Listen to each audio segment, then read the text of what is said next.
Невозможно не заметить это здание в виде средневекового замка цвета светлой охры. Ниш, улица Лола Рибора, 2, дом Апеля. Сегодня здесь ресторан и офисные помещения, но мы окунемся в историю. Дом построен в 1923 году. Раньше эта улица Лола Рибора называлась Господской, и здесь жила элита Ниша того времени. В период накануне Второй мировой войны улица называлась Французской. Изначально этот участок принадлежал Нишко Прометнебанку, но из-за финансовых трудностей он был вынужден продать этот участок известному промышленнику из Ниша Йозефу Апелю.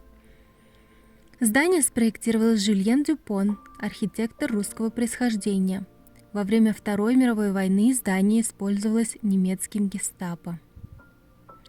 Отец упомянутого Йозефа, Йохан, был немцем, и в 1865 году он открыл первую крафтовую пивоварню в Алексинаце, а в 1884 году открыл паровую пивоварню в Нише, рядом открыл пивницу. Тогда в день производилось 20 гекалитров пива, это 2000 литров. Для нужд пивоварни он у турков купил 6 гектаров земли, позже расширил эту территорию. В его честь вся эта территория была названа Апеловац. Этот район сейчас так и называется, и находится он за Чаиром, справа от Палилула. Йохан сменил религию, и когда скончался, на его надгробии в 1907 году было уже написано Йован Апель. После его смерти его дело продолжили его сыновья Юзеф и Хуберт.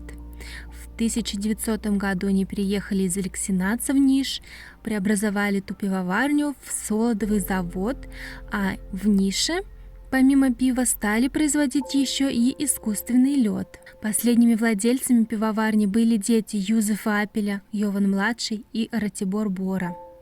Во время Второй мировой войны пивоварня в Нише даже расширила свое производство, пока не иссякли запасы и не начались сбои в поставках. После Второй мировой войны владельцы были осуждены как враги народа, зацепившись за тот факт, что пивоварня работала во время войны. Все их имущество, включая пивоварню и дом, было конфисковано и национализировано, а их самих арестовали. Сама пивоварня на протяжении всех этих лет меняла название и владельцев. Сейчас это известная Нишко пиво. Некоторое время назад они выпускали специальный сорт, который назывался Апель, и варился он по старой рецептуре. Пивоварня в Алексинаце со времен Второй мировой войны стала производить вино. Во время войны практически не пострадала, так как немцы использовали ее помещение для нужд армии, но обанкротилась и прекратила свою деятельность окончательно в 2001 году.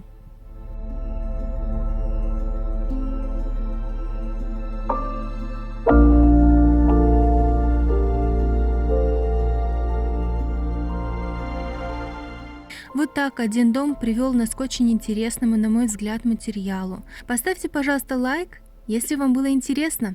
Это лучшая благодарность для нас. Спасибо за просмотр. До встречи. Пока-пока.